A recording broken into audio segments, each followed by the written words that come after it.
في الجلسة الثانية التي Ladies and بعنوان gentlemen, we now الجائحة start session وروح number ركاب 2, السفينة، titled The Pandemic والتي and the Metaphor سيقوم of the Ship's برئاستها Passengers. رئيس It is الجلسة going to معالي be الدكتور moderated by His حمدان Excellency Dr. معالي Hamdan الدكتور Musallam حمدان مسلم Al-Mazrui, المزروعي رئيس مجلس the الأمناء chairman of the لجامعة board محمد بن of زايد the للعلوم directors of الإنسانية the ورئيس مجلس Emirates إدارة Red هيئة Crescent الهلال الأحمر الإماراتي. Society in فليتفضل the مشكورا. UAE. So, sir, you have the floor.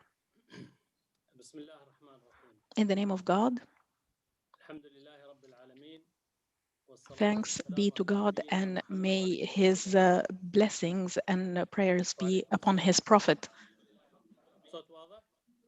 Can you hear me clearly? Yes, it is.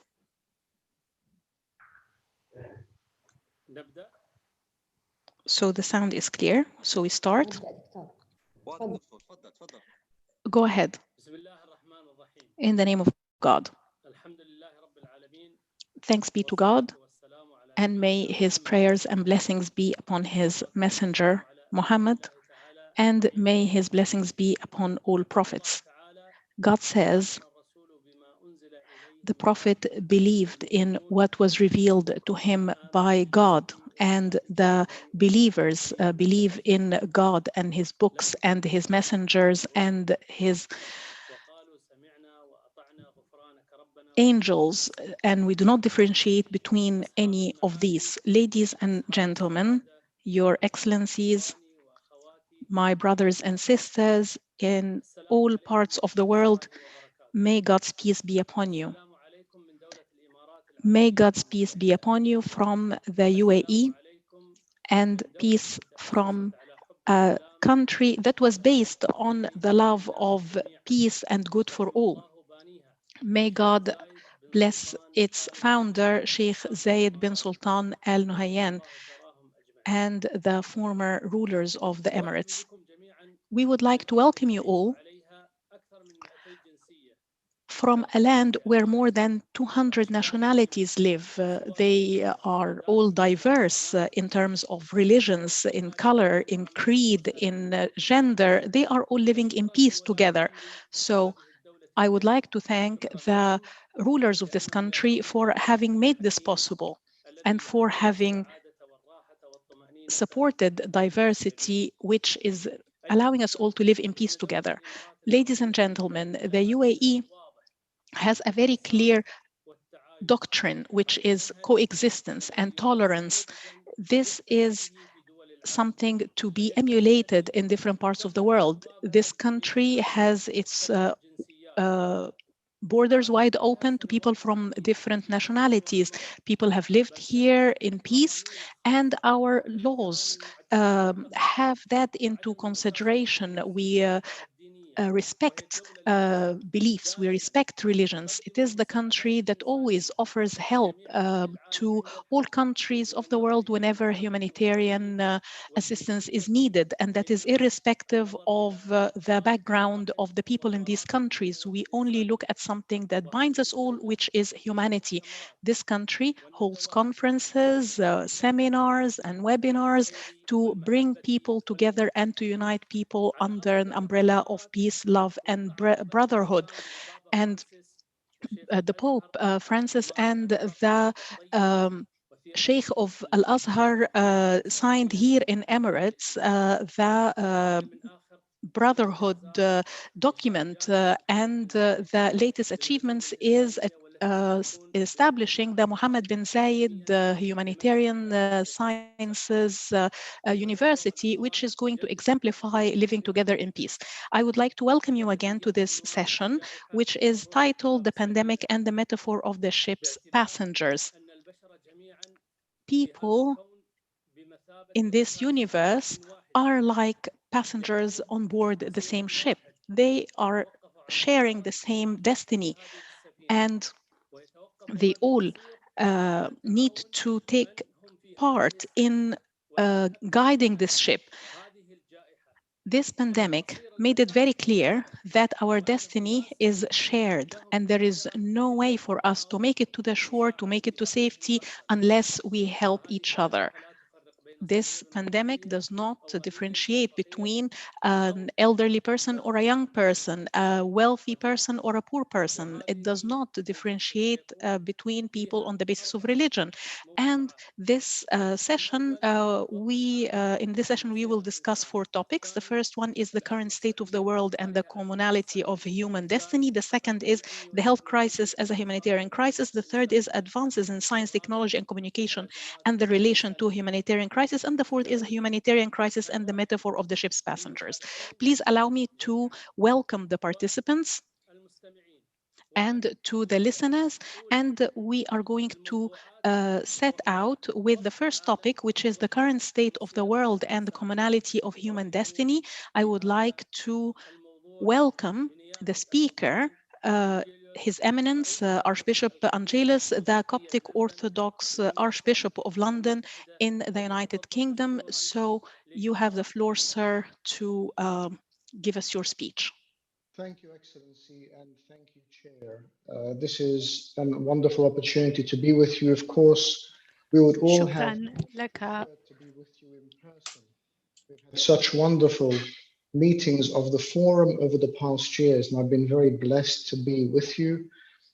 First and foremost, my thanks to the forum and to Sheikh Abdullah bin Bayer and all of his team, not only for this wonderful work, but for the vision and for the opportunity and for everything that has come of it. Commenting on the theme of this evening, there is no time in our living history where we have seen the importance more vividly of realizing that we are fellow travelers in one vessel, our world. In the past, we have had conflicts and wars. We've had difficulties and challenges in different parts of the world or regions of the world. And we have, to a certain extent, been able to separate ourselves. And yet this time we can't. There is nowhere to go. There is no, as our moderator said, rich or poor, young or old, Western or Eastern. It is one journey that we are on. And that makes us focus on the other commonality we have. And that is, as a minister, as a person of faith, the fact that God created us all equally with his image and his likeness, and has given us all that right to human dignity. Everyone has that right given by God and cannot be taken away. And that's why the more we recognize, and this is why I value this opportunity so much, the more we recognize this, the more we realize that we must value one another. You know, we've seen times in the past where we have seen persecution in parts of the world that have been on religious minorities, on ethnic minorities, on the rich, on the poor. We will always, as humans, find ways to persecute one another, unfortunately. This is the brokenness of our humanity.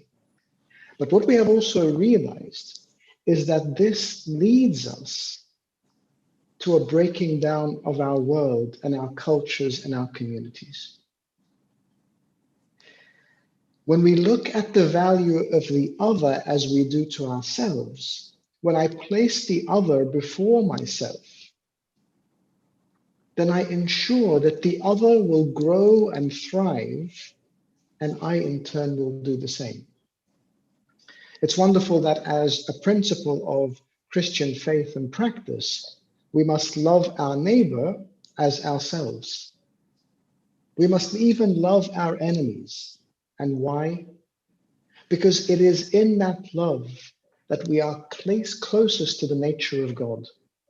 And when we do good deeds, when we look at other parts of the world that are struggling, when we place others as a matter of importance, then we show that we are truly people of faith. The thing about this pandemic is that, as you know, with any confined space, if you have an infection in even one person within that confined space, the infection still stays alive. And that's why this time more than ever, we have seen nations collaborating, because we realize that we cannot solve a pandemic in one nation and leave it unsolved somewhere else and hope that it will not affect us, because our paths will change. The global village we have been speaking of for the past decades is becoming smaller and smaller and smaller. We can no longer live in isolation. Our paths and our lives affect each other and impact each other. And that's why our esteemed colleagues later on this panel will speak about the health implication. The fact that we know that many religious organizations around the world provide healthcare and health support to the poorest and most in need. While this pandemic has struck us all around the world, it is without a doubt that it has struck the more deprived and the more persecuted more greatly, because they don't have the availability of medical support, of social support, of material and financial support. We have seen incredible hardships now that none of us on this call, I assume, have seen in our lifetimes. And this is why the solution must be different to anything we have offered in our lifetimes. Our solution is to look after this ship that we are in and to be fellow travelers with compassion on one another. One of the foundational aspects of the forum since it started has been looking at citizenship. And citizenship is blind to ethnicity, to race, to creed, to material wealth. And that is how we must continue to be. The message of this group must not just stay in this group. The message of this group must go into the world because it is a valuable message. It is a message that says that we must find a common solution. In many other aspects of our world, we have seen struggles and fights and races for solutions. And the first one who gets to the end is the most prosperous. But with this pandemic, with this journey, in this ship, we must all cross the finish line together. Otherwise, we all remain at risk. There is a wonderful quote by St. Cyril of Jerusalem, who says, speaking of our Lord Jesus Christ, he says, "Everywhere the Savior became all things to all men, to the hungry bread, to the thirsty water, to the dead resurrection, to the sick a physician, and to sinners redemption." And no other time have we seen the need where we must be bread to the hungry, water to the thirsty, hope and healing to the sick and hopeless. And so it is along this journey, as we meet tonight, and as we continue along the journey of this life, that we must look at solutions that will give that strength and freedom and assure that dignity to all. Once again, I'm very thankful for this opportunity. And I want to conclude with a thought that for myself, as a religious leader, for others on the call who are medical experts, who are policymakers, who are advocates, we must look at a holistic solution to our world. One that addresses every need equally and without restriction. And one in which we can all use our strengths and our gifts, that we together may present a view of light in darkness and hope in hopelessness. And we together can be that support and that hope for a world that cannot find it by itself without the wonderful capability that God has given us all. I pray every blessing upon this gathering, and I pray that we are able to have a voice that is powerful among us, but that goes into the world and speaks the truth for the dignity of all. Thank you. شكرا جزيلا نيافة المطران إنجيليوس رئيس أساقفة الكنيسة القبطية في لندن. Thank you very much for the Archbishop Angelis, the Coptic Orthodox Archbishop of London. Thank you very much for this great speech. And I do not want to miss this opportunity to say the following, that when I was listening to your speech, I was saying to myself, you are actually speaking my own mind. You actually presented my ideas, but then in a much better way and in much eloquent way. So it was a pleasure to listen to you. And now we move to the next topic, which is titled The Health Crisis as a Humanitarian Crisis. It is my honor to present Dr. Salim Al-Malik, the Director General of the Islamic World Educational, Scientific and Cultural Organization, the ISESCO. He is going to be taking the floor now. The floor is yours, sir. Thank you, Dr. Hamdan. My greetings to His Eminence Sheikh bin Baya and all the organizers of this great forum.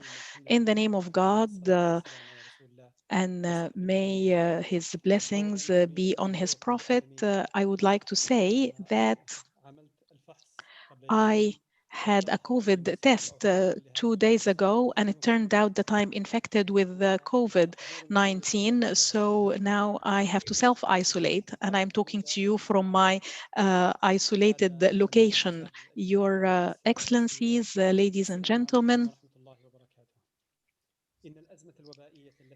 this current pandemic has to alert us to its danger for the humanity as a whole. And we are now in a race against time to find a vaccine against this virus. And this shows the competition between the different companies. There are traditional vaccines, and there are vaccines that we do not know much about, which may change the DNA of human beings. And this is something that we cannot predict. This is the first time that we had to use this new generation of vaccines. And we do not want to become lab rats. We do not want to have our DNA changed. So we have to be up to date and to be abreast of all the changes. And this is something that requires all experts in the field to work together so that we can reach the scientific research that is protective of our health against the attempts of merchants to just have a profit at our expense. This topic is titled "The Health Crisis as a Humanitarian Crisis," and we are talking about the metaphor of the ship's passengers, which shows that we are all in the same boat, and it is reminiscent of the divine order to Noah to build an ark that would have all living things on it. It shows very clearly that we are united in our faith. When we are facing such a pandemic, it is really a test of our values and our virtues. This is really being tested now. We can see that there are attitudes of selfishness that may arise in such a case, but also attitudes of solidarity. And I would like to look at some of the concepts that are on the arena now.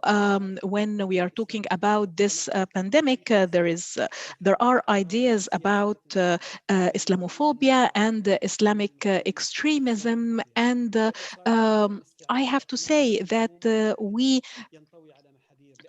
have to be careful when using a term like Islamophobia, because it is not an accurate expression. And for us, we made sure not to use this term in ISESCO, because when we use it, this means that we agree to connecting Islam with the phobias. While Islam is a religion of mercy, it's a religion of stability, and we cannot really say that we deny that there is a hatred of Islam. However, we want to make sure that Islam maintains its sanctity. ولمن يتشبث باستعمال مفهوم الإسلامفوبيا تحت ذريعة الإساءة المتكررة للإسلام والمسلمين. Using a term like Islamophobia is not an accurate way to express hatred towards Islam. And I call upon you to have a recommendation that we do not use the term Islamophobia. We do not want this term to exist in our documents. Ladies and gentlemen, I'm going to talk on two items. One has to do with humanitarian crisis and health crisis, and the second has to do with working together in order to face such crises. First, humanitarian and health crisis. I wonder what parts of the world now are experiencing humanitarian crises. Most international organizations have identified 5 areas that are witnessing humanitarian crisis: the Rohingya, Syria, Yemen, South Sudan, and the Democratic Republic of Congo. In addition to the current pandemic, they have other humanitarian crises related to armed conflict. And the least developed countries or the less developed countries are the countries that are more prone to health crises. And the World Health Organization says that those who work in the field of health, medicines, health infrastructure or medical infrastructure, epidemiologists, and health governance and independent financing of this field are items that are missing in such countries according to the WHO. And there is an institute in London that says that such indicators include the vaccination for all, the infant mortality, the ratio of doctors to the number of people in the population. So when we look at these indicators, we find that Switzerland and Japan and Norway are in the forefront of the countries with the best health systems, while countries like Chad and Laos are come to the bottom of the list. Switzerland spends 12.3% of its GDP on health, which means that it spends 12.3% of its wealth on an annual basis on its health system. Yet it did not really it was not really immune to COVID-19, while the countries that come at the bottom of the list, like Chad and Laos, they spend only between 2 to 4% of their GDP on health. Then we can say that the less developed countries are not allocating enough resources to health. And when we have a humanitarian crisis in such countries, then this is exacerbated by these other elements. So after or following natural disaster or an armed conflict, humanitarian crises appear, and this brings about more demand on the health services. And this increasing demand on health services leads to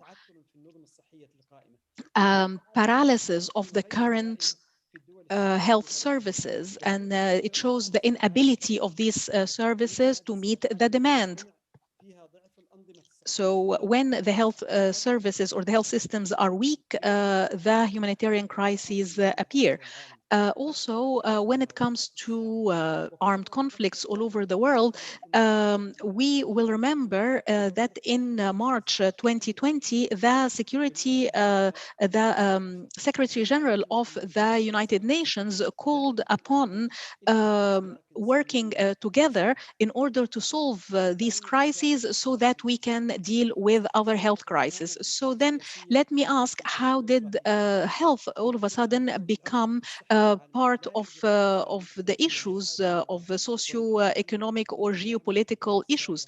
The health systems requires attention, and in many cases, we find that the problem is not really a health problem, but it is a problem that is being exacerbated by geopolitical issues.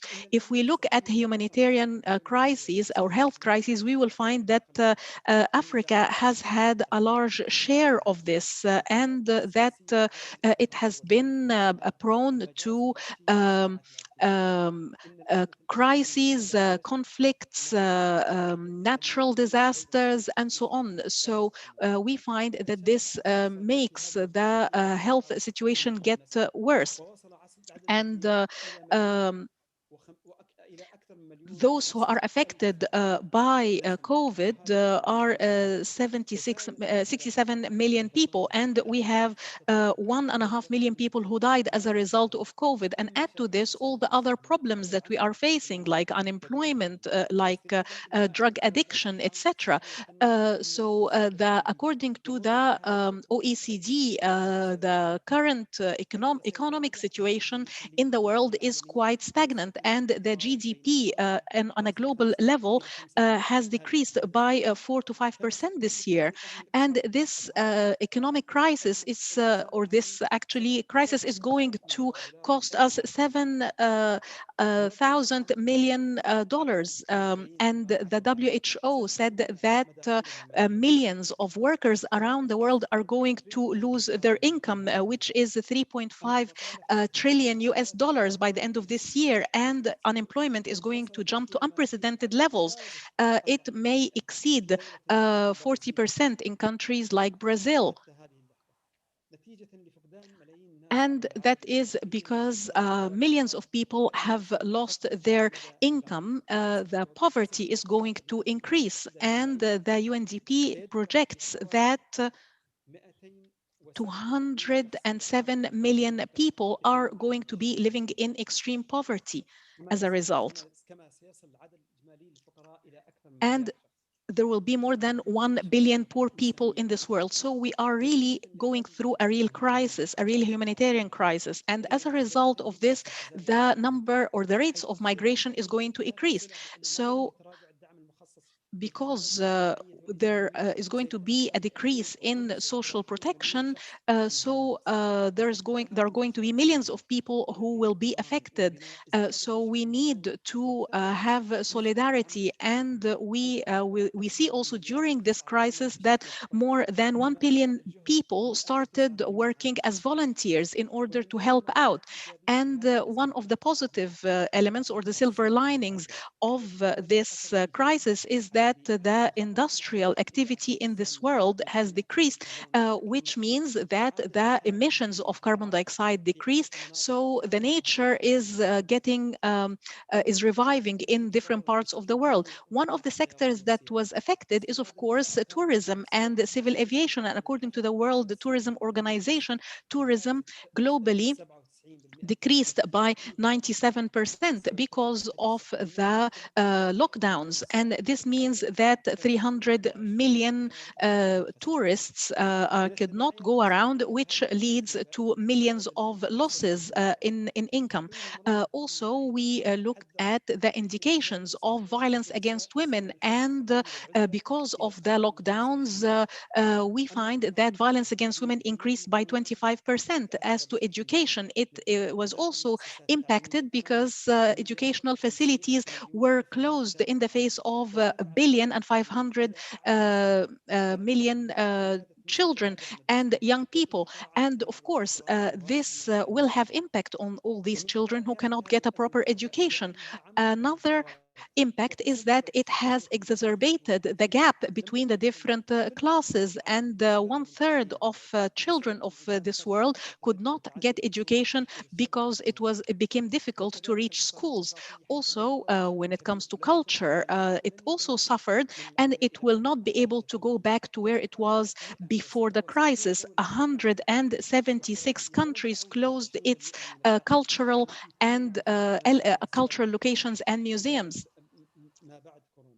and it will not go back to how it was before Corona. So when we look at this humanitarian and health crisis, requires us to show more solidarity with poor people. However, we can see that those who aim to enrich themselves at the expense of others during crisis, they made things worse. So we see these tendencies of monopoly, and we can see the fight or the competition to produce the vaccines, and each side is using the media in this unethical war so that they can gain some points at the expense of others. Wouldn't it have been possible for the UN to make the um, to launch a campaign in order to help each one and make the vaccine free for all?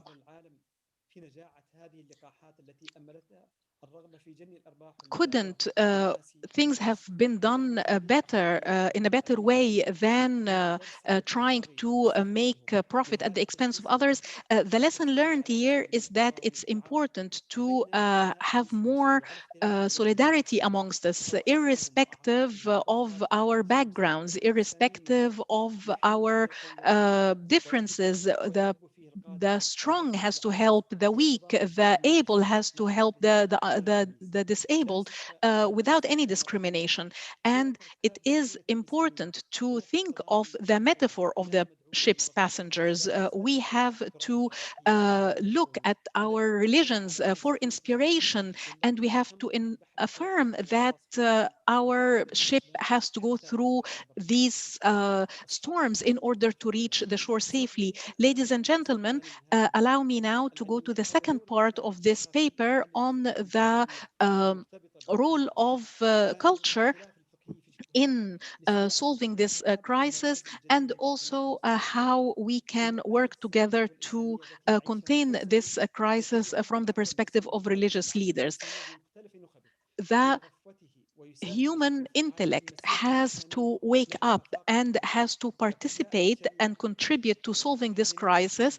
The Sharia aims to diffuse any kind of conflicts, and we are dealing today with new issues and new problems. So we have to find common grounds between us in order to solve such problems and these crises. We need to put together all the different aspects and all the different fields to face these challenges.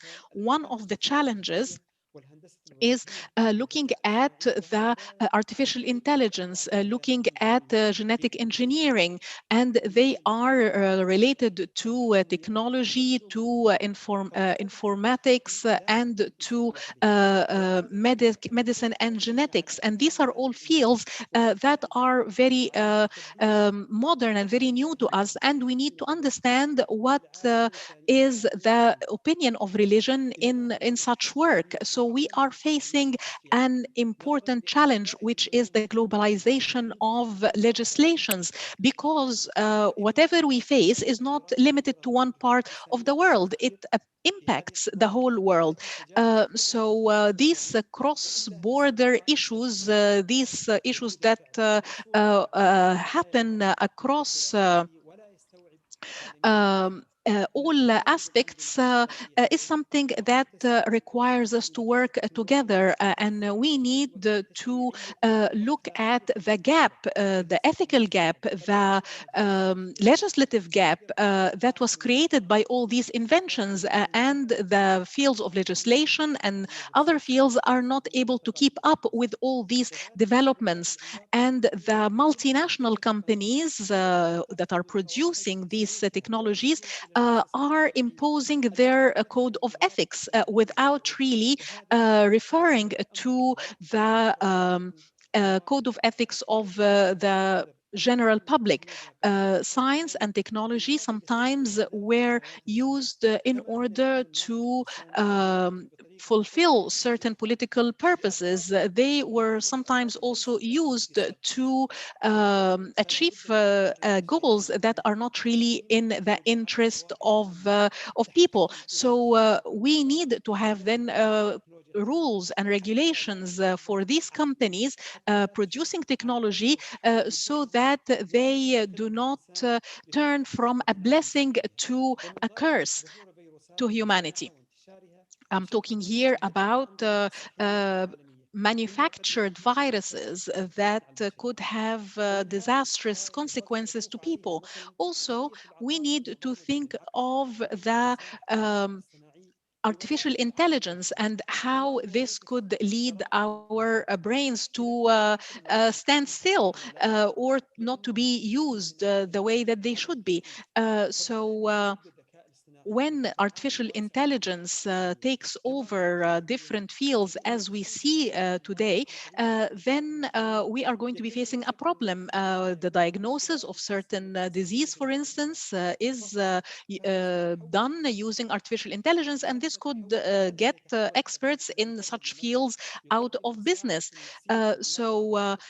Is artificial intelligence then going to take over, and what are these doctors going to do? Are they just going to give psychological assistance and support to the patients instead of actually treating the patients? And what is the opinion of the Sharia when it comes to implanting chips in the human being, in the human being's brain, that would increase our ability to store information and to retrieve information? Are these really functions of the human brain and enhancements of the human brain that are accepted by Sharia? And if we use or we go down this path, is this going then to turn us into robots? We are in the at the top of the chain of the creatures because of our brain. But if we leave the way to artificial intelligence, if we leave the artificial intelligence to rule our world, what is going to become of us? So this may lead us to become semi machines. And what do religions think of this? And what about the augmented reality, when a human being could wear headphones or glasses that would allow them to live in an augmented reality? And there could be some sorts of behavior that could be propagated through this kind of augmented reality that may not be acceptable. Would this still make us uh,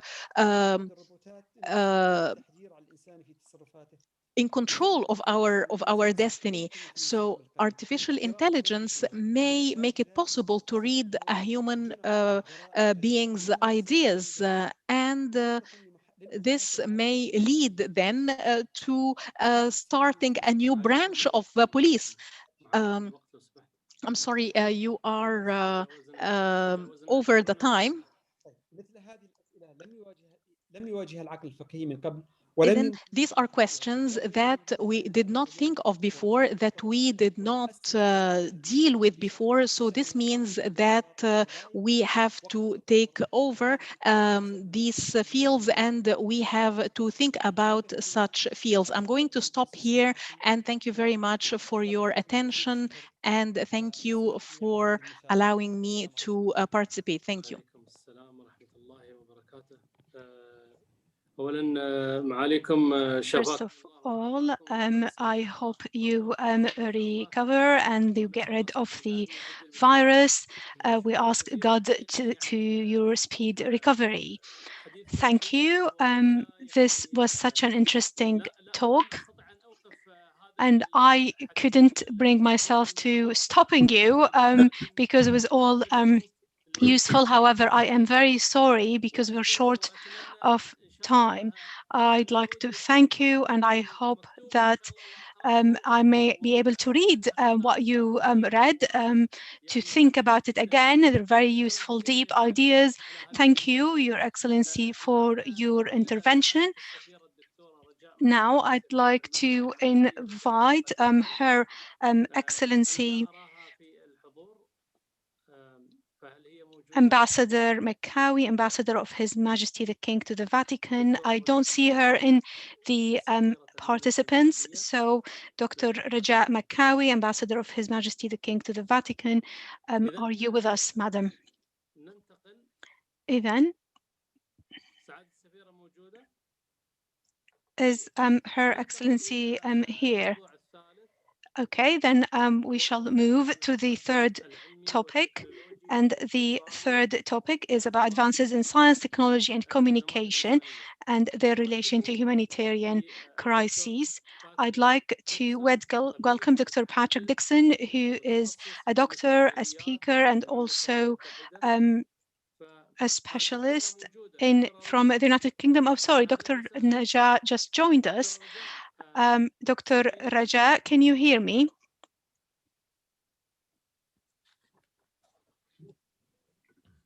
السلام عليكم دكتورة رجاء. May God's peace be upon you, Dr. Raja.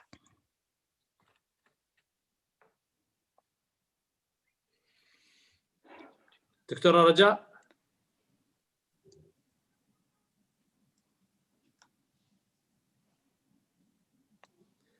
إذا ننتقل إلى We therefore then move to Dr. Patrick Dixon,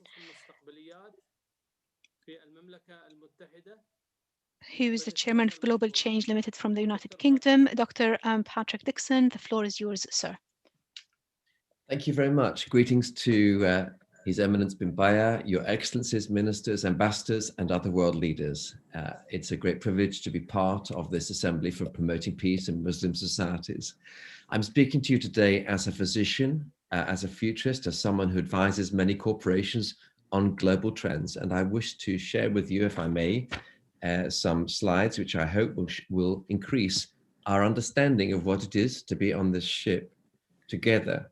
I want to look at life beyond COVID, the impact on society, faith, and our wider world, and what it actually means for us in the future. And we are in a very strange time. We have heard from many speakers how COVID has massively disrupted the life of those of faith, whether of Islamic faith, of Christian faith, or of other faiths. It has caused us to separate at a time when we want to be together. It is part of the human spirit to gather as an expression of faith, and to do so in ways which have reflected our history and our traditions over many, many, many generations. And yet at the same time, we also find ourselves, as we are today, with extraordinary opportunities to share faith and to indeed share vision and a common humanity in different formats, and for which I'm grateful. I want to turn to the truth about this virus. And the truth is this, that there is nothing particularly unusual about COVID-19 as a disease. Indeed, new viruses emerge every 12 months. So even if we think we have a strategy, even if we think we have a doctrinal position of faith, even if we think we have a vaccine, my friends, I say we need to consider the wider future. I have been predicting the risks of new viruses attacking our world for the last 25 years through my work, which was hijacked by another mutant virus over 30 years ago. As a cancer doctor, my entire medical practice was overwhelmed by a virus which jumped from animals into humans in an unexpected way. That virus has killed 34 million people. We have no vaccine against that virus after 35 years. That virus is HIV, and that illness is AIDS. But if we look more recently, you will see in 2003, we had 2 new mutant viruses just in a single year. SARS was killing 10% of all those infected. In 2003, we saw bird flu, which has killed 60% of all those infected.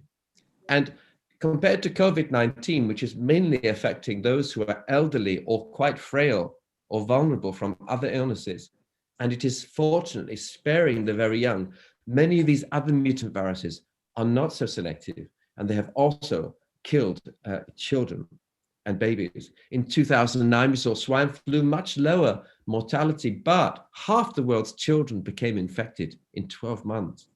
In 2012, in the Middle East region, we saw MERS, of course, which killed 34% of all those infected. So you see the message. Please, my friends, please let us not be tunnel visioned in thinking only about COVID-19. In 2019, of course, we think we have mortality rates of around 1%. But what about 2021? What about 2025? What about 2050? We need to be thinking differently. I always think about doubling time as a very important concept. It's how long it takes a number to go from 1 to 2 to 4, 8, 16, 32, 64. In only 10 doublings, you go from 1 to 1,000. That means that if you have a doubling time, let us say of 1 week for a virus, you go from 1 case to 1,000 cases in 10 weeks. Actually, in another 10 weeks, you go from 1,000 to 1 million. And in another 10 weeks, you go from 1 million to 1 billion. So doubling times are very, very important to understand. So what was the doubling time with COVID? Well, when the outbreak was hitting Europe very badly in March and early April, the doubling time for new cases was around 4 to 5 days. In my city of London, it was only 2 days. That's only 2 days to go from 1 to 2 or from 1,000 to 2,000. That's 20 days to go from 1 case to 1,000, 40 days from 1,000 to 1 million. And that was the crisis that was hitting many countries in March and April. But what is interesting, in fact, shocking to me, is, and this is not what we expected, the doubling time globally has slowed dramatically to around 10 weeks. You'll see on this graph here, which shows the numbers of cases, so 66 million so far. I know those are only the ones detected, but our detection has been fairly consistent. And if you look, you'll see at this graph a nice smooth line, and it shows that the numbers double from 32 or 33 million to 66 million in around 10 weeks. And that is very different from the beginning for reasons that we do not fully understand, but for which I thank God. Now, when we look at the numbers of new cases, once again, this is not what we expected back in March. If you look at the line, the number of new cases, we see 66 million confirmed total, but the number of new cases each day has been relatively stable compared to where we might have been if we'd had doubling times of maybe 4 or 5 days. Now, there is some evidence of cross-immunity in some people from other viruses that they may have been exposed to in the past. And it is possible that this may explain a small part of this. We don't know. What we do know is that COVID-19 is a virus similar to the ones causing common cold. That's why we know so much about it in terms of vaccines and the genetics.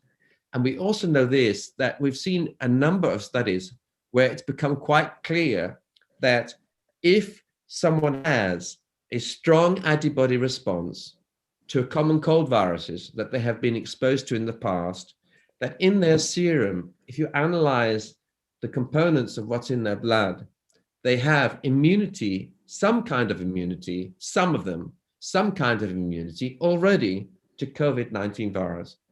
We also know from other studies and more recently that if you look at mortality rates from COVID in families with young children, that if you are living today in a household with lots and lots of small children, that your risk of dying of COVID-19 is significantly lower than if you have no children in your house.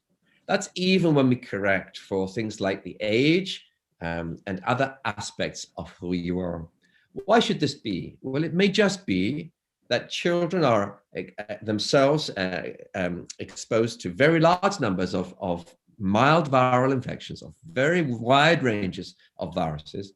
And it may just be that those who are heavily exposed to those same viruses, because they have those children in their homes, they're getting an element of added protection. We don't yet know. We are in the very earliest stages. But one question is really important, and again, an uncertain one, and that's this: how long does immunity last anyway? The reason why we ask this is because when we look at other coronaviruses, there are 3 other main ones we studied a lot, which cause common colds. We know that the immunity doesn't last more than 4 or 5 or 6 months in humans. So you get the same cold over and over again. So does that mean that someone might get COVID-19 over and over again? Well, maybe yes. 2 members of my own family who are in the caring professions, one who works in intensive care with COVID patients, he has had COVID twice since March. Another, my own family, who is a nurse in the front line looking after COVID patients, has had COVID twice since March. And we need to understand this is a much more complicated virus than many of the others we have studied in the past. It's really, really important that we recognize this. And then when you look at viral mutations, we see also great challenge. The virus is constantly adapting as it passes through human beings. But how many have been infected so far? Maybe only, we don't know, there's 66 million detected, but maybe 500 million have been actually infected. But there are 7.8 billion people on the earth. That means that 7.3 billion people have never seen the virus before. So we are in the first hour of the first day of this virus from the point of view of global virology. And yet mutations are already happening. In Denmark, the government has just killed 17 million mink grown in fur farms. Why? Because they recognized that they had caught COVID-19. This community was beginning to catch COVID-19, the virus causing COVID-19. And as the virus entered the mink, it changed. It then bounced back into the handlers of those mink on those mink farms. And over 200 human beings became infected last month with a version of COVID-19 virus, which we have not seen before. The virus had mutated. We have seen COVID-19 infect lions and tigers in zoos, cats in people's homes, and dogs. Fortunately, we have seen very rare examples where domestic animals have transmitted the virus back to humans. But we've seen ferrets infected, Syrian hamsters, and we will go on learning more about animals who catch COVID-19 disease from humans. Every time this happens, there is a risk of further mutation.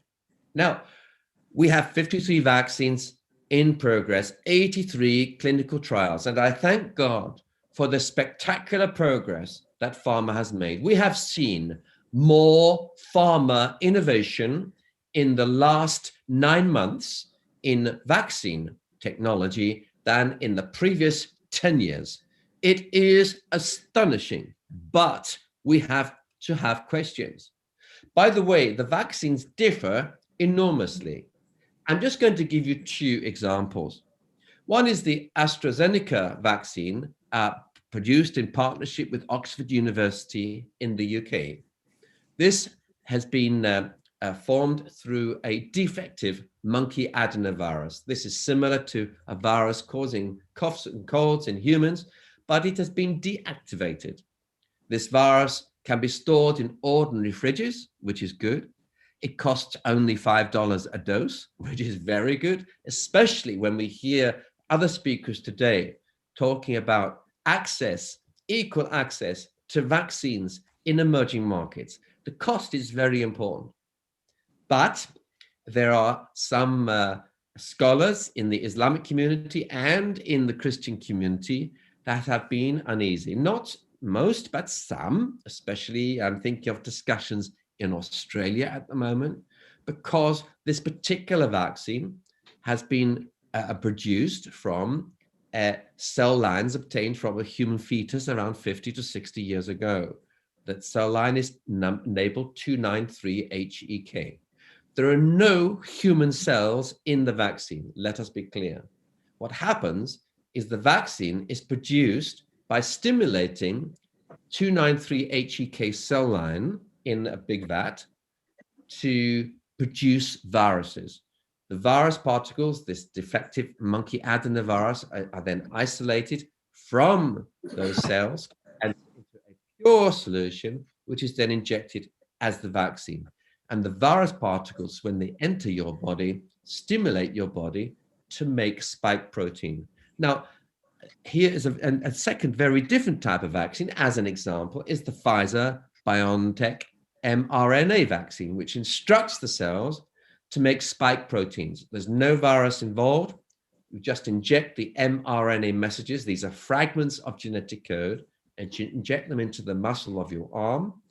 And the mRNA contains a small genetic instruction to teach your cells to make spike proteins, which look identical to the virus, and the immune system reacts to them, and wonderfully we develop immunity. But the problem with that virus is it has to be that vaccine, this mRNA vaccine, has to be stored very cold at -90 degrees, maybe -80. It also costs $34 per dose. And I was talking to a Christian community in a church in the UK just last week, and I can tell you some of them were asking me questions about whether God would allow us to use mRNA genetic fragments to reprogram our own cells. I personally have no problem with that as a person of faith, as a Christian, but I'm just saying that it's the technology is complicated.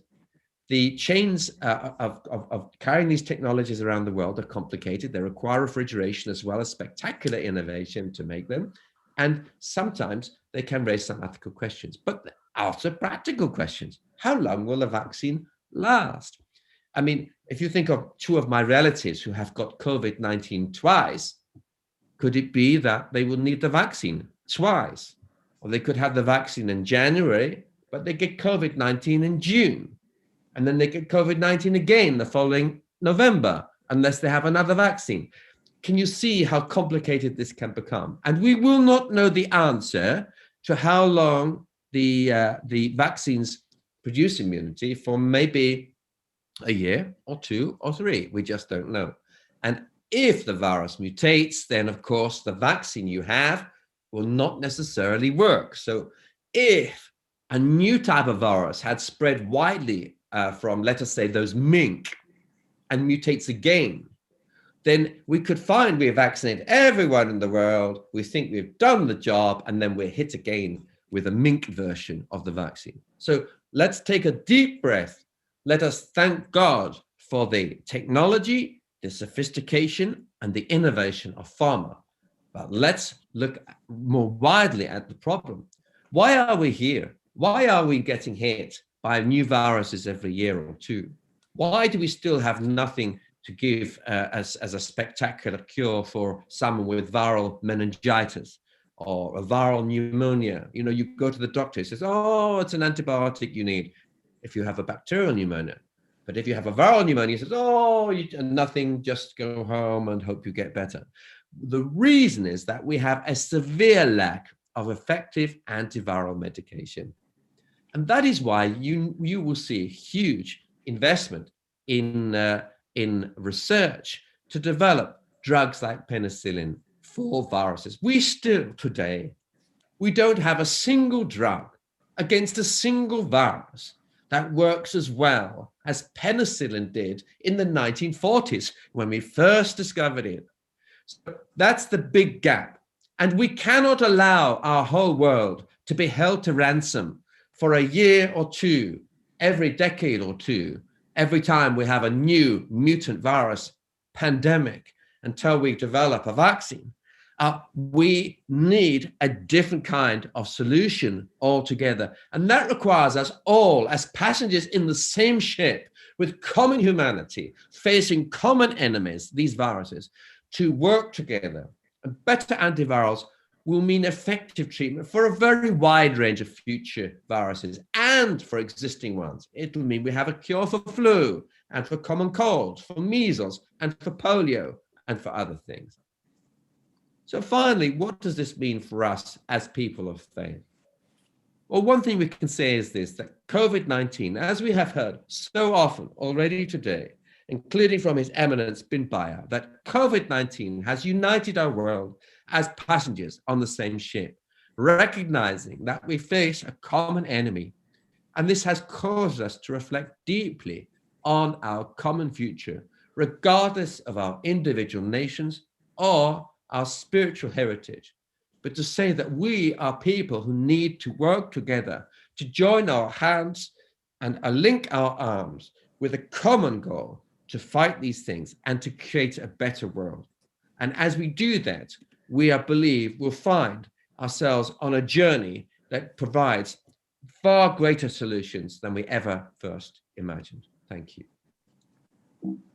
Dr. Patrick, thank you very much. Thank you very much for the information. And we will accept the information we like or not. It's very important. And we will do our best. And through being together and helping each other, we can fight against this virus. And as far as we stay together and helping each other, we can do it. Thank you very much. شكرا للدكتور باتريك على هذه الكلمة وما فيها من أخبار ومعلومات عن هذا المرض وأهمية التعاون. شكرا. Thank you, Dr. Patrick, for this Thank you. intervention and the rich information in it. Now I'd like to move on to the fourth topic that deals with humanitarian crises which is under and the the title metaphor of the Humanitarian ship's Crisis and passenger. the metaphor of the ship's passengers. And we shall be The hearing to Dr. speaker, our Abdul speaker Hamid is Ashak, Dr. the director Abdul of Hamid Dar Ashak, al-Hadith director Hassaniya Institute of from Morocco. Al-Husseiniyya The floor is Institute. yours, sir. The floor is yours, sir. Thank you. Thank you, Chair, and thank you for the forum for promoting peace in Muslim societies, as well as Sheikh Abdullah bin Baya, and thank you to all the scholars and people who are following us today and who have also participated in this gathering. The spirit of this meeting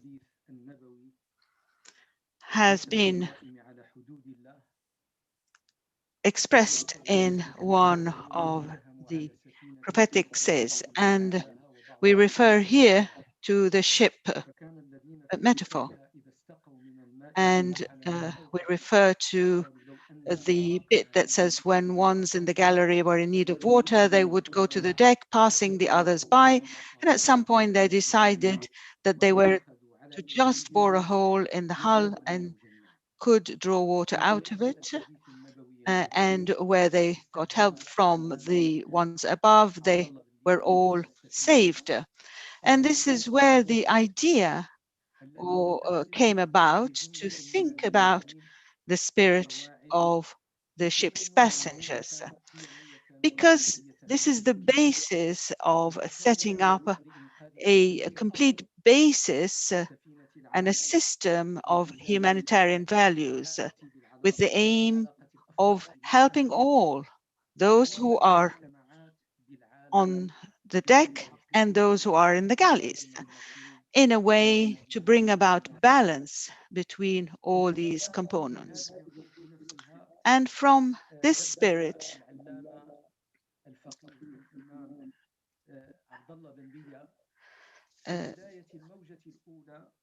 Sheikh Abdullah bin Baya had given us some very, very wise and important words, yet simple. And he mentioned the need of humanity and the need of people to hear words that awaken their conscience. In my intervention, my modest intervention, I want to stress the importance of those three components to give rise to our conscience in order to address all the various fractures and problems that we're facing today. The majority of societies, since the economic crisis that started to emerge in 2007, the dominance of the industrial countries and the financial institutions, as well as banks. And therefore, we saw that a lesser part of the societies and the more fragile components, such as schools, hospitals, institutions that offer service, were all impacted by such a crisis. And here, people ask themselves, why aren't they present? Why isn't there a presence for them while we're facing such a pandemic? And we've seen that Sheikh bin Baya had or gave us the answer. We need a solid and strong connection between people, an interconnected society, a society that is able to help one another.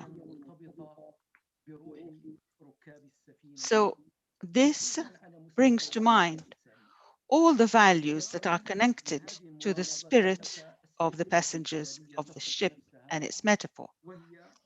Here, we have to talk about this social connection, and if such a connection had been broken or diminished and is no longer able to bring about solidarity and synergy, then we have to look at what happened on the ship and see the impact of industrialization and globalization on our societies.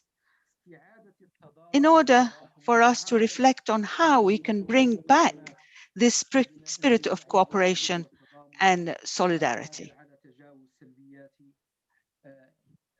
This alone will help us to reflect and think of how we can deal with the interest in what is only of value in terms of quantity rather than quality. And we have to stop here and think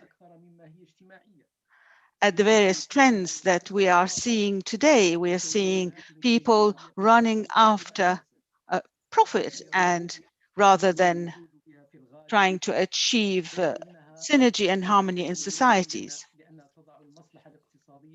Of course, we see that the economic interest is now above the interest of the individual or the society. However, social values have also emerged to be more important in some parts than the social values. However, these values are not social ones, but they are ethical ones. And they are universal. They impact us all. I tend to agree with this approach. And I will now talk about the principles and the three axes in the following manner. The first, the principle of belief in the human destiny.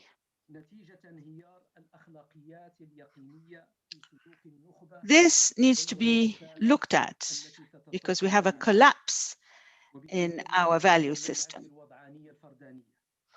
There's more a tendency to think individually and to think of oneself in an egotistical manner.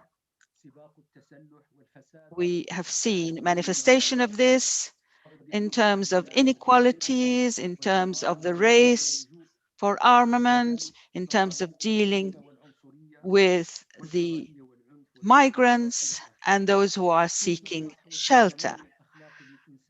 So the awakening of the human consciousness needs us to rewrite all the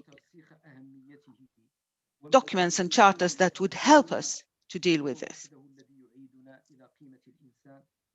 This alone will bring us back to think of those values that we value and cherish all.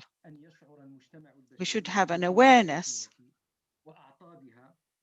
of what ails the ship. And there are three clear facts and truths here. One is that humanity has reached a level of advancement unprecedented in our history. Second, such an advance and progress enabled humanity to be more destructive. And that destruction can only impact itself. Three, in order to revive and renew this human consciousness, we have to look at what's happened on the ship. And I mean here that people communicated and took responsibility and helped one another, they achieved their aim. It's very important to have common values, and above all, to be able to act in solidarity. As to the question of responsibility, I would say this is the elixir that will help us all to remedy our ailments and in order to renew our efficiency. This is a principle that asks us all, or demands from us all, to overcome our isolation and to also think of the responsibility, the social responsibility towards others. So all those ethical needs require us to deal in the public sphere with others. And when we talk about the relationship with the other, we have to think about the principle of responsibility.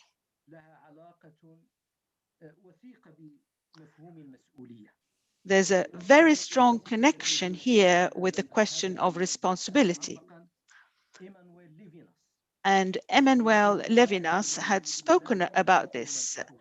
He sees that responsibility doesn't come from a brotherhood, because responsibility itself has to be towards the other.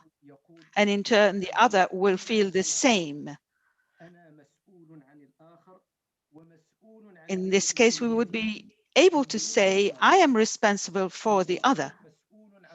And as an individual, the individual should be responsible towards the other, especially if the other has not come from his same sphere.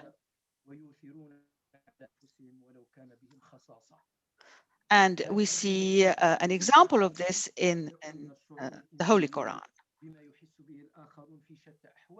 If we are able to empathize with people, to feel what they feel, to sense what ails them, we should be able to rid ourselves of this individualistic trend and safeguard the basic rights of humankind.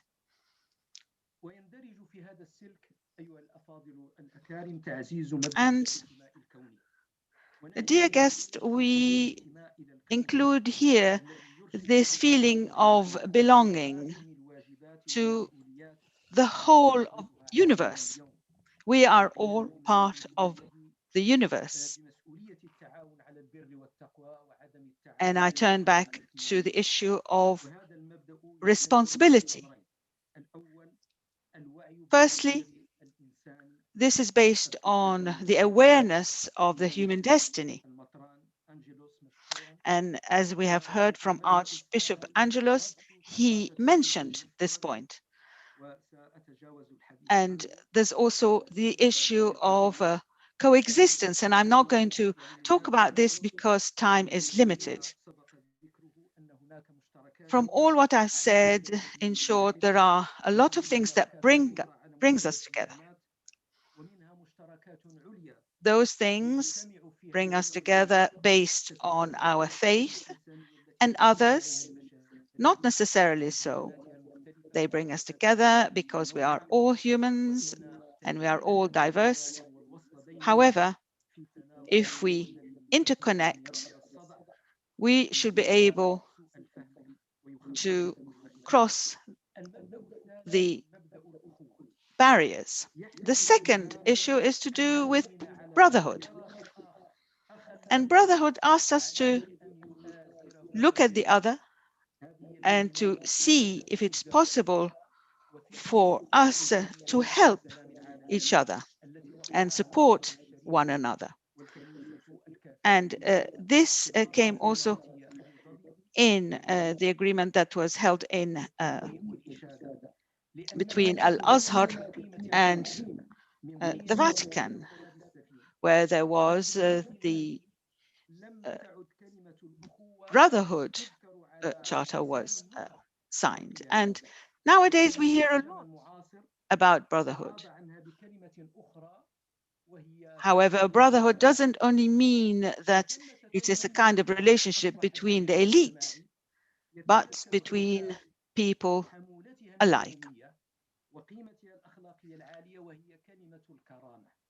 There's another very important word, which is the word of dignity. Alain Tourin mentions this and reaffirms this phenomenon as a sociologist.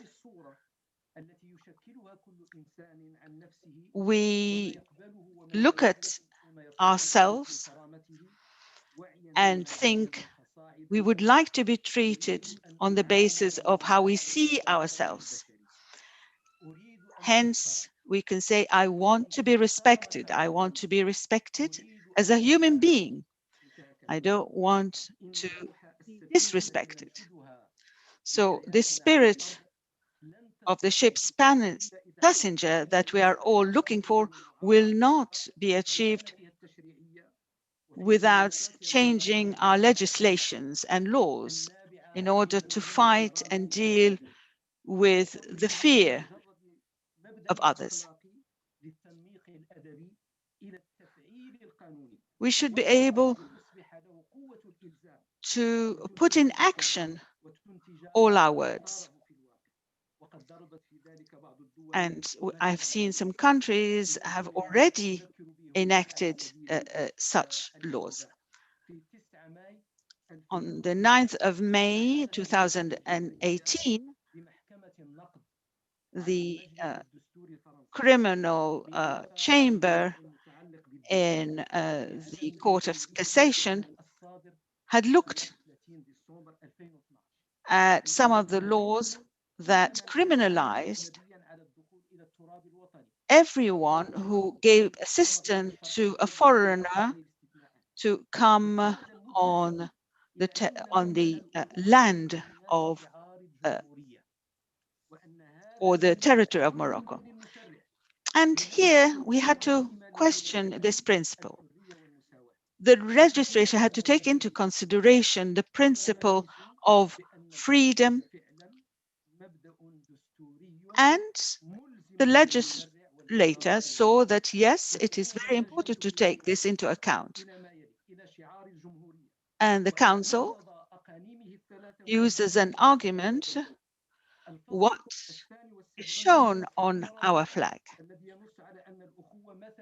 and also referred to the French Constitution that upheld the freedom of the individual and the principle of brotherhood. The third issue is to do with solidarity.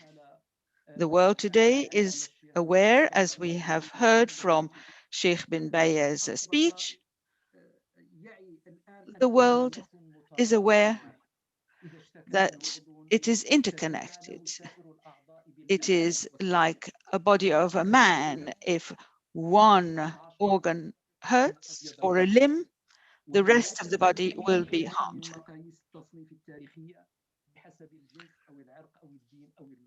There are no difference or discrimination between people. We have all to belong to one world. This pandemic has hit us all and made us aware that we have to stand shoulder to shoulder and act in solidarity without discrimination. We were reminded of our common destiny, and therefore we have to set aside the ideas and ideology of the new liberal approach. Globalization brought us together on the basis of sharing goods and services. However, we have to be able to see how we can stand together to face something that threatens the human destiny. One of the biggest challenges that the future of humanity is facing is how can we keep such principles of solidarity?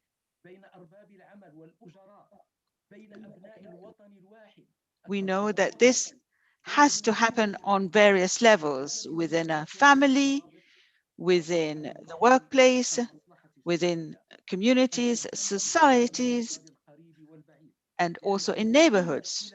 It's very important for us to be able to extend our hand to the far and near. Therefore, we have to make an effort in order to achieve our aims.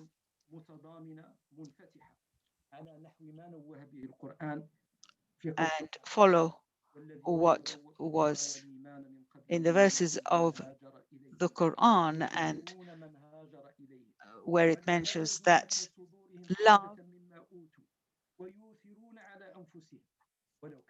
is offered to people wherever they come from. So this invites us, dear listeners, to revisit all our thoughts and understanding about the other. It is important to know that the monotheistic religions are all united in one thing, that we should all be able to give, to help, to feed the needy.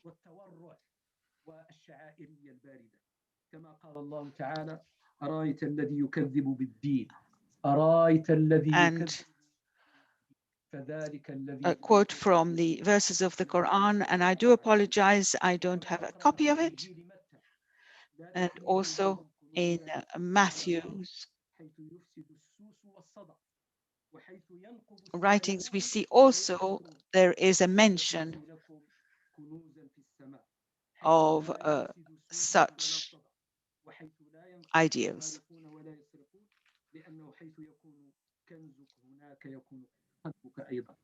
الوقت دكتور لو سمحت الوقت تجاوزنا. I'm so sorry, the moderator says the time has come to end your intervention. 1 minute, the speaker says. There's Karen Armstrong a British researcher, said that the golden rule is very important, and it also applies to religious principles. The golden rule is to deal with the other as you wish to be treated, or treat the other as you wish to be treated yourself. And she says that I have followed such a rule. And as I said to you, compassion is a very important thing. It is one of the most important principles of the monotheistic religions. Hatred is something that is abhorrent to all. ولا ينبغي أن نترك تفسيرا للنصوص حتى نجد تفسيرا مشفقا بالخلق يليق بها. All such verses and all such examples are for us important to take into consideration, and thank you for listening. Thank you very much for Dr. Abdul Hamid Ashaq for this interesting talk that was very impactful. It was beautiful and touched upon a lot of fundaments. We had wished that we had more time to listen to you talk. However, the time is shorter. And I would like to now welcome Her Excellency the Ambassador Dr. Raja Naji Mekawi, the Ambassador of the King to the Vatican. We would like to listen to her speak now about this pandemic.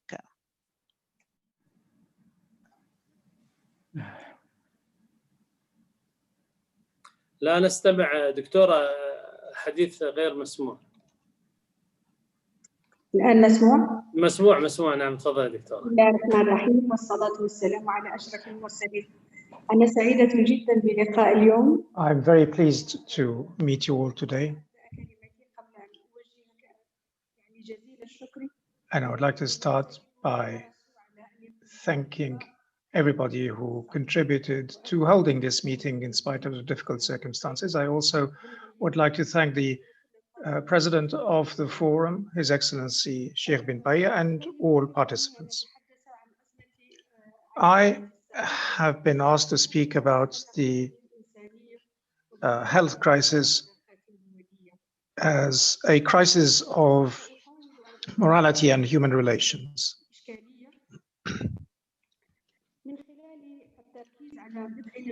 And I will try and do so by focusing on a number of points about the new phase of globalization, which is doubling the impacts of such crises.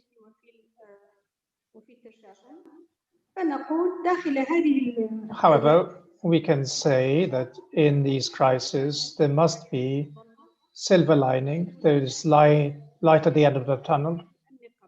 And there are blessings within these trials.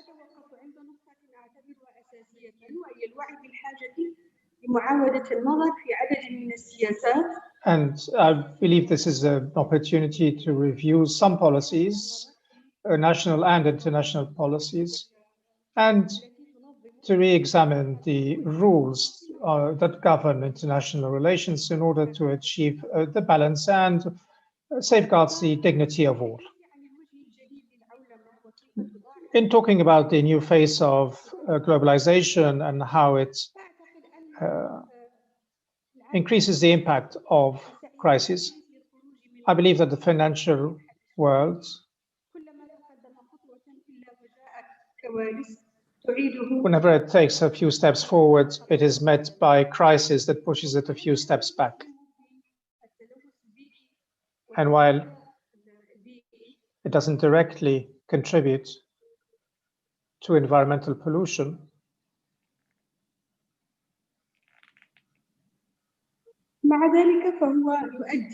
however,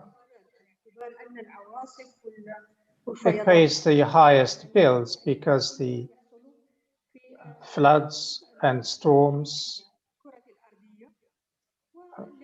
The southern world doesn't cause the majority of the pollution, but it pays the highest price because of much of the natural crises strike the south.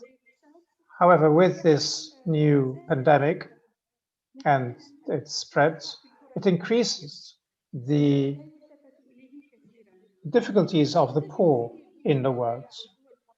And those poor countries, developing countries, are paying the highest price for the crisis. And as I said, whenever they took a few steps forward towards development, the crisis befall them and they are pushed several steps back. The health sector in many countries is fragile in all events, or even non-existent in many cases. And when we have such crises, this doubles and triples their burden, and some of them collapse under the weight. There is another indication, which is the employment rate. The developing countries that suffer the highest unemployment rates were doubly hit because the pandemic reduced international trade and the availability of jobs and has increased batala, has increased unemployment in developing worlds more than anywhere else.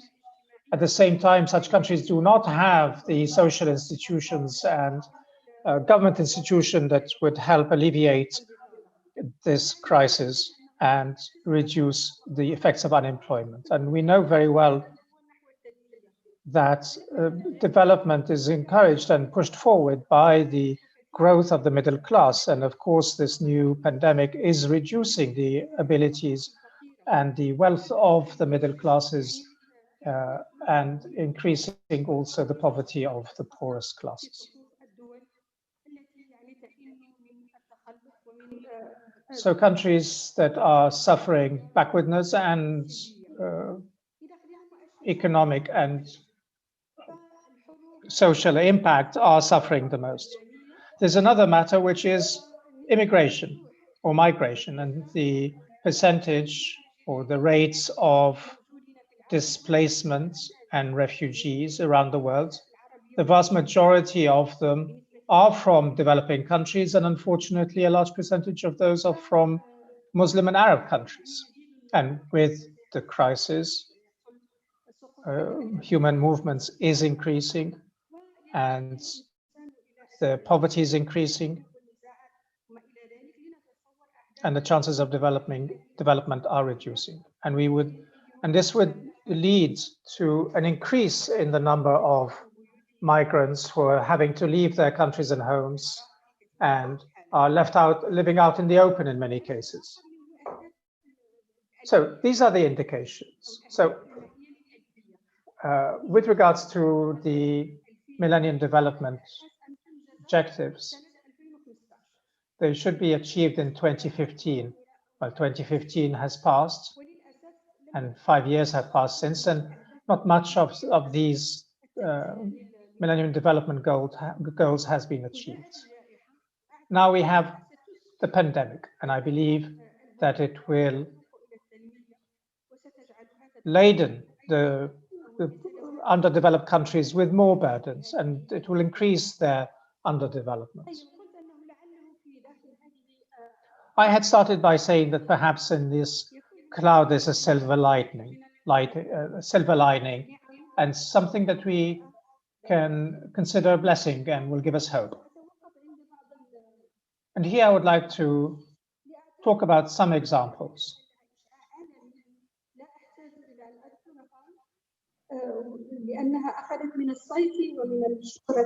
There are very famous examples that I don't need to touch upon. And I'm just giving some as an example.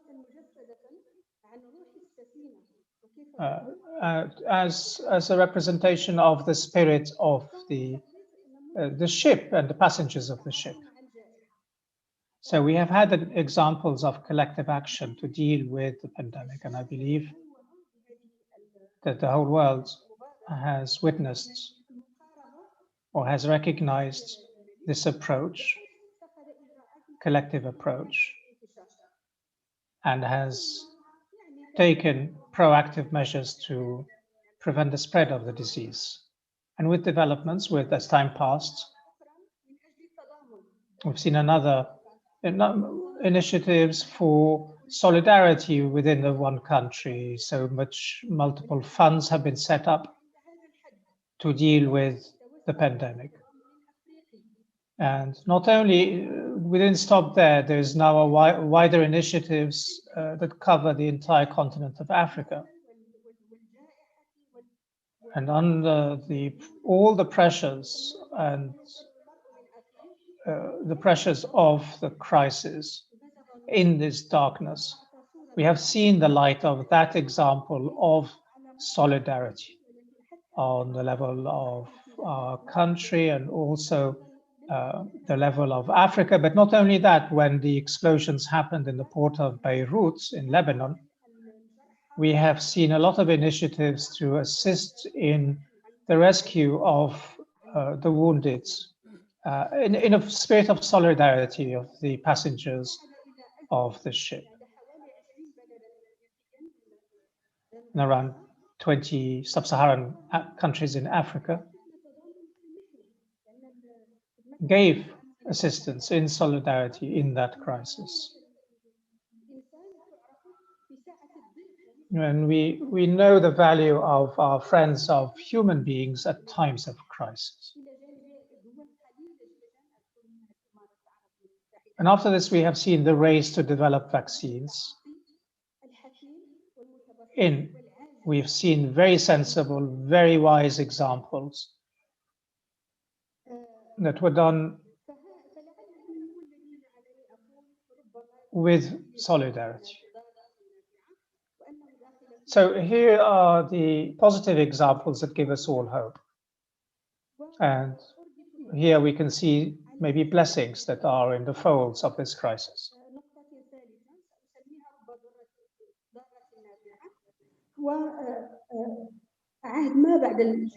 So let's talk about what happens post-pandemic. Of course, we all hope that we will end this pandemic as soon as possible with the least losses possible. And I've thought in this regard, came up with a few ideas that if we studied them carefully, we may be able to achieve some positive results post-pandemic. Because of course, as we know, crises create opportunities. And pressures, as we know, also encourages creativity. And invention is born out of needs and out of creativity. Now, again, I would mention a Moroccan example.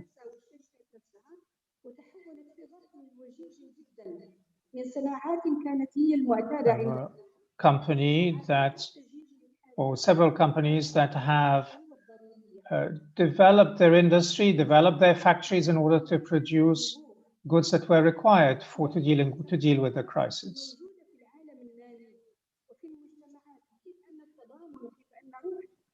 And there are these examples in the developing world, that there is the spirit of passengers of one ship and solidarity that encourages creativity. And we have seen these examples in many companies here in Morocco, where workers and company owners have come together and developed new products with national capabilities. And this shows us that there are capacities there, and the crisis creates a need. And crises, although they are testing, they do create opportunities and give a chance to these capacities and capabilities to express themselves and be productive.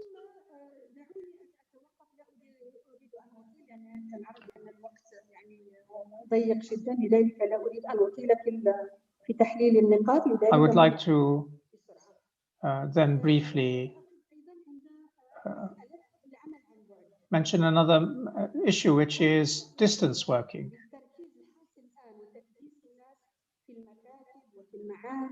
The previous model of bringing people into offices and into factories was actually not the norm in the past. In the past, people worked in their own home and in small workshops. And we've seen examples of this still today in, for example, the manufacture of Swiss watches. Many components are created by manufactured in small workshops and in people's homes, in fact. So just to remind you that working from home, working at distance, is not new. It is the original method of working. And whilst bringing people in the same office in the same factory is the exception. And now, for example, we are holding a meeting online at distance, which is very useful, which we're all benefiting from. And it shows us that we need to have policies that will combine distance work with working in work sites, in offices and factories and elsewhere. And it's clear that much labor can be carried out, much work can be carried out at distance. And this will help save energy and save effort and the environment. So these are many benefits that we have seen. And it is important that we return to modes of production that were the norm in humanity since the beginning of time up till recently.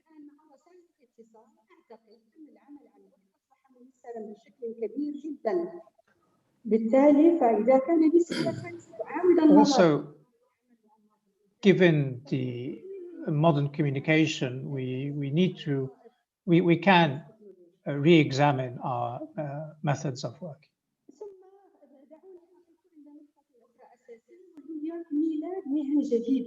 Another important point is the birth of a new profession. And I will be very brief.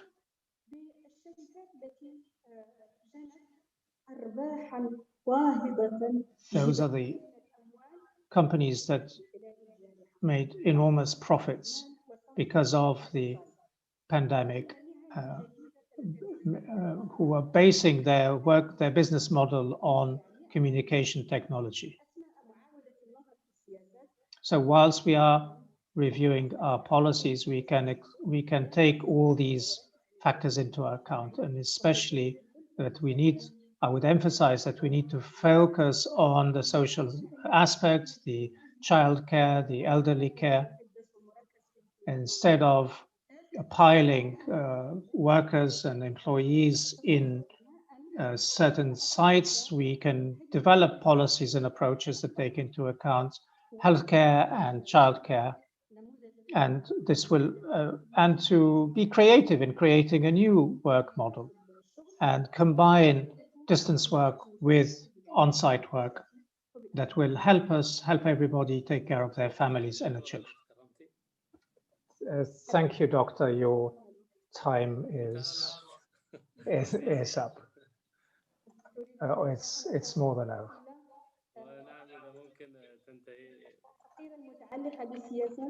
Finally,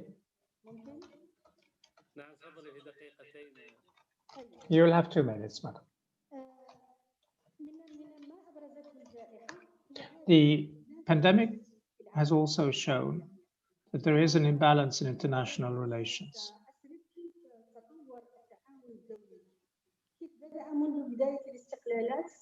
Since the beginning of independence of colonized countries, this relation has evolved. Of course, there was in the past what we can call a vertical cooperation with no balance between the two sides. And we need to, and if we assessed if it helped development, we would find that no, it hasn't. And then we have had a new form of cooperation, which is the new liberal type. And it was presented as a solution to the problems of developing countries. But unfortunately, the free trade agreements and the opening of market was imposed on those countries, and they were forced to open their markets to foreign goods. And this increased their indebtedness and increased the gap between the developed countries and developing countries. Therefore, we believe that we need to re-examine this development, this cooperation. We need to have more South-South cooperation and more South-South development cooperation. And we've seen examples of this in Asia and Southeast Asia.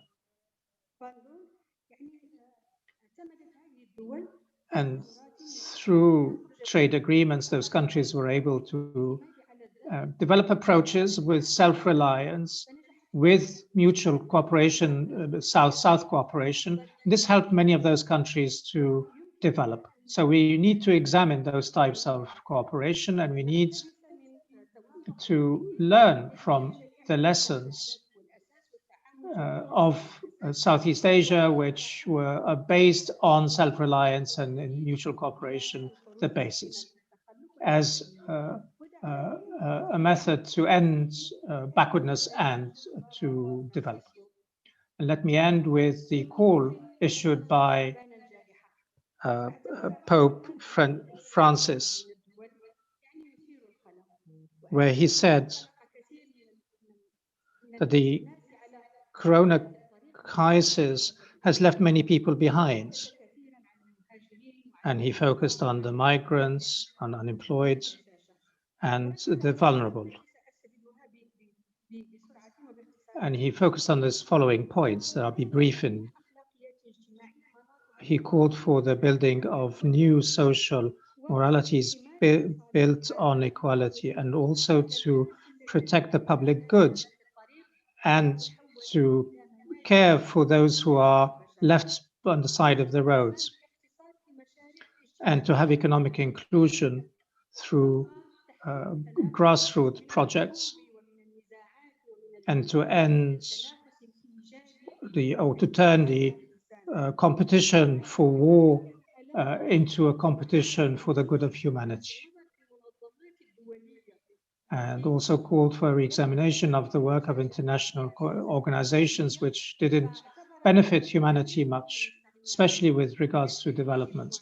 He mentioned that we cannot continue to rely on them. We need to review them in the service of all humanity and all peoples around the world. And that this is not impossible. It can be achieved. And I would finish there. And peace and blessings of God be upon you.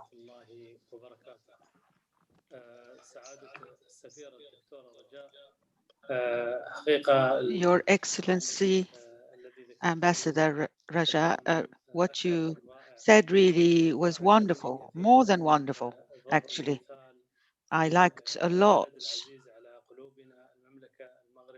your drawing example from the Kingdom of Morocco, as it is an example for us all under the wise leadership of His Majesty the King. We were very fortunate to have representation from the kingdom in yourself, and also Dr. Ashak. Thank you very much, Your Excellency, and thank you to everybody who joined us and talked and gave a speech. I really listened very attentively to everything that was said. We all are after one aim. We are all wanting to have a common destiny, a common word. We want to have security and safety for all. in order to pave the way for our children, girls and boys everywhere, to live in peace in a world where people can move in safety, can help one another, so they can all overcome whatever crisis that may be it health crisis, economic crisis, or natural crises. Thank you very much. I think we don't have enough time really to have questions and answers, so I'm going to conclude this session and ask God to give us all help and peace be upon you all. Thank you very much. And now we have come to the end of the second session, which was entitled The Pandemic and the Metaphor of the Ship. And the second topic under that was the health crisis and a humanitarian crisis. We would like to invite the participants to join us in the forthcoming session, session 3, which talks about human values in times of crisis. And we would like to invite Dr. Ahmed Sanusi, the manager of the Emirati School of Development Program. And we would like to invite the participants, Dr. Mustafa Serich, and Dr. Reuven Firestone, to join us together with Dr. Abdullah As-Sayyid and Dr. Ibrahim Mashrouh in a little while. We shall have a short break and come back. Thank you very much. Have a good rest.